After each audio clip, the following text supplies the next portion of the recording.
Vijayawada central నియోజకవర్గం 94, 92, 90 బూతులు ఇక్కడ ప్రకాష్ నగర్ సెంటర్, శాంతి నగర్, శారదా స్కూల్లోనే జరుగుతున్నది ఓటింగ్ పరిశీలన ఎలా జరుగుతున్నది అనేది విషయం అడిగి తీసుకుందాం.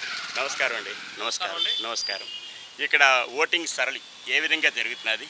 చాలా సాంప్రదాయబద్ధంగా ఎటువంటి ఇబ్బంది లేకుండా అవాంఛనీయ సంఘటనలు ఏమీ లేవండి. జరగకుండా మగవారికి కానీ ఆడవారికి కానీ టెంట్లు వేసారు. లైన్స్ కూడా ఎవరి కాళ్ళే స్వస్థందంగా బయటకు వచ్చి లైన్లో నిలబడి ఎటువంటి ఇబ్బంది లేకుండా ఎవరికాల స్వస్థందంగా ఓట్లు వేస్తున్నారండి. ఎటువంటి ఇబ్బంది అయితే ఏం లేదు. ఆఫీసర్లు కానీ ఎలక్షన్ టీం కానీ మంచి బాగా ఏర్పాట్లు కానీ అవన్నీ కూడా బాగానే చేశారు.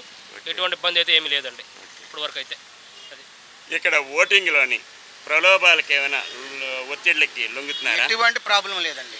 ఎటువంటి ప్రాబ్లం లేదు. అన్ని చక్కగా జరుగుతున్నాయి. చాలా వ్యక్తిగత గొడవలు కూడా ఏమి లేవు, చక్కగా జరుగుతున్నాయి. ఇక్కడ ఓటింగ్ పరిస్థితుల్లోని ఏదైనా సరే అవాంఛనీయ సంఘటనలు జరిగే అవకాశాలు ఏమైనా ఉన్నాయా? ఏం అలాగంటే ఏమి లేదండి. ఎందుకంటే ఇప్పుడు మేము 2004, 2009, 2019, 14 కూడా ఎలక్షన్ చూసామండి. ఈ నియోజకవర్గంలో అయితే ఎటువంటి గొడవలు కానీ ఇలాంటిది ఇప్పుడు వరకు అయితే ఎప్పుడు జరగలేదు. ఇప్పుడు కూడా జరగవనే మేము అనుకుంటున్నాము.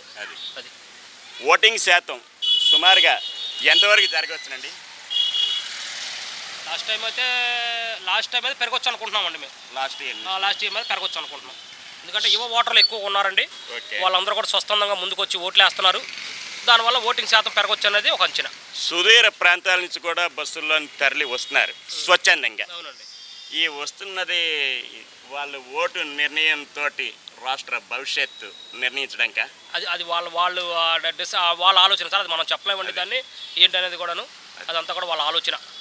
రాష్ట్ర ప్రగతి ప్రయోజనాలు రాబోయే సార్వత్రిక ఈ ఎన్నికల్లోని వాళ్ళు ఓటు హక్కు వినియోగించుకొని సరైన నాయకుడిని నిర్ణయించుకోవడానికి ఈ ఓటు హక్కు వజ్రాయుధంగా మారింది. అందరూ వినియోగించుకుంటున్నారు కదండి. ఇంకేమైనా చెప్తారా? పోలింగ్ చాలా ప్రశాంతంగా జరుగుతుంది.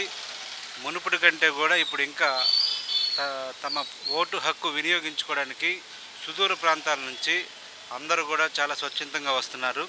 ప్రలోభాలకి ఏమీ లొంగట్లేదు. స్వచ్ఛందంగా వచ్చి ఓటు హక్కును వినియోగించుకొని వెళ్తున్నారండి. చాలా ప్రశాంతంగా ఉంది. సరే ఏం చెప్తారు?